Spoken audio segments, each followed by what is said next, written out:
Jadi saya akan membawakan materi presentasi yaitu interest dan equivalent.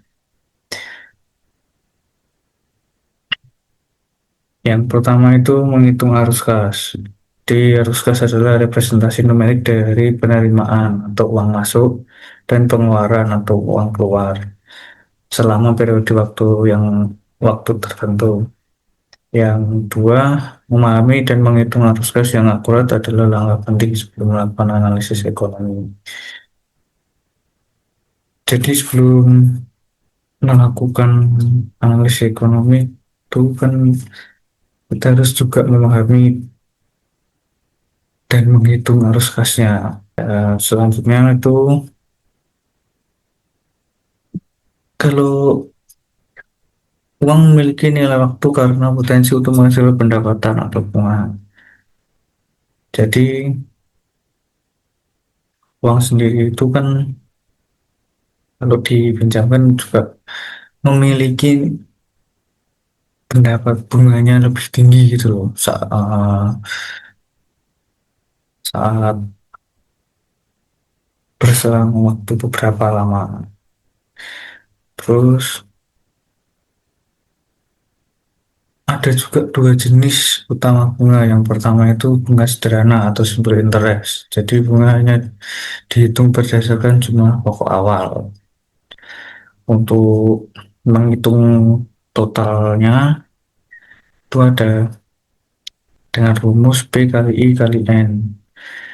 Contoh di sini juga ada contoh soalnya. Jadi contoh soalnya itu jika Anda telah setuju untuk meminjamkan seorang teman sebesar 5.000 selama 5 tahun dengan suku bunga tunggal 8% per tahun, berapa bunga yang akan Anda terima dari pinjaman tersebut dan juga berapa yang akan dibayarkan teman Anda kepada Anda di akhir 5 tahun.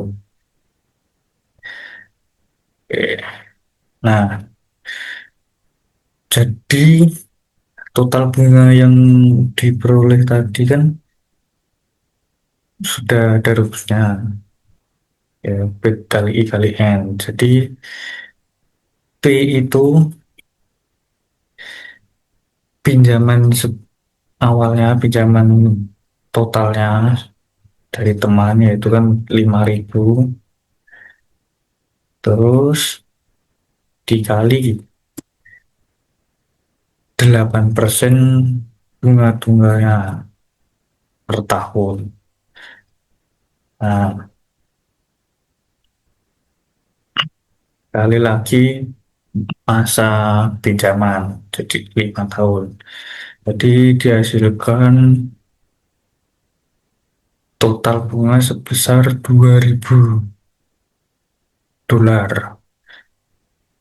Terus yang kedua kita hitung jumlah yang harus dibayar di akhir pinjaman.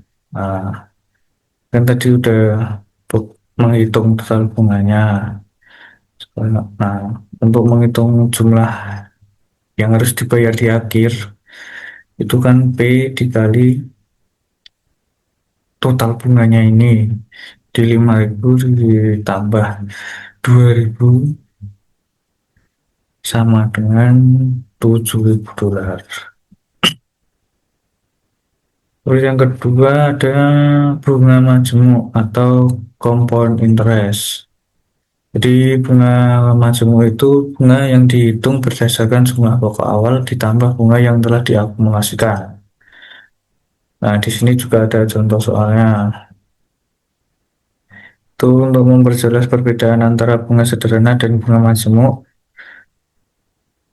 yang diulang dengan contoh soal yang di atas ini, yang 33 tadi, yang sebelumnya, dengan menggunakan suku bunga maju 8% per tahun, bagaimana perubahan ini akan mempengaruhi jumlah yang dibayarkan teman Anda kepada Anda di akhir 5 tahun. Jadi, yang pertama itu kita masukkan jumlah pinjaman awalnya, itu kan 5.000 dolar. Terus jangka waktunya pinjaman kan 5 tahun. Terus suku bunga yang dikenakan sendiri kan 8% per tahun. Nah, ini sebenarnya dibuat tabel juga bisa. Kan ini kan dari urutan tahunnya 1, 2, 3, 4, 5. Nah, ini yang 1 tahun ini kan 5.000. Nah, kenapa bisa jadi 4.500 itu karena dikalikan dengan suku bunganya. Jadi 5.000 dikali dengan 8% itu, nah, jadi dia harus membayar di tahun kedua itu 5.400 dan itu sampai 5 tahun. Jadi sampai dikali terus 8% sampai 5 tahun. Nah, total yang harus dibayarkan per tahun ini. Nah, tapi di sini kan ditanyakan jumlah yang diberikan pada akhir 5 tahun. Jadi pada saat 5 tahun terakhir, teman kita atau teman Anda itu harus membayar 7.347 dolar. Terus selanjutnya ada kesetaraan ekuivalen.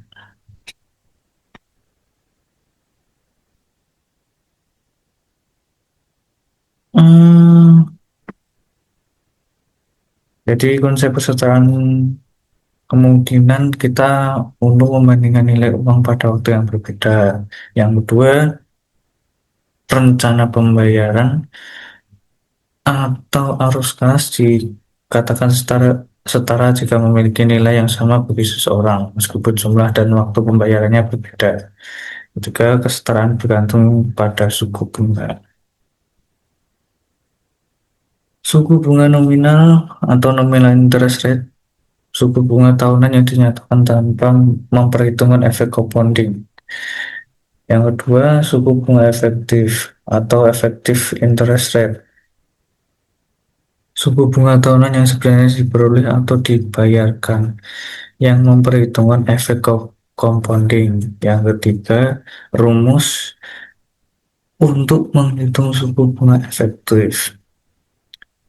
Nah, jadi rumus bunga efektif itu sendiri itu ada IA sama dengan dalam kurung 1 ditambah R per M di pangkat M minus 1. Nah, IA di sini itu suku bunga efektif tahunan, R itu suku bunga nominal tahunan, dan M itu jumlah periode compounding per tahun. Terus selanjutnya ada visualisasi arus kas. Jadi di dalam visualisasi arus kas ini, dalam compounding kontinu, bunga dihitung dan ditambahkan ke pokok secara terus-menerus. Yang kedua, ini ada rumusnya juga. Rumus untuk compounding kontinu yaitu F sama dengan PE pangkat dalam kurung RN. Nah, jadi penjelasannya F itu nilai masa depan, P nilai sekarang, E itu bilangan Euler, ya jumlahnya itu sekitar 2,71828. Terus R itu suku bunga nominal tahunan, dan N itu jumlah tahunan. Oke, mungkin sekian itu saja presentasi dari saya. Sekiranya ada kurang penjelasan atau detail-detail yang masih kurang, saya mohon maaf. Terima kasih.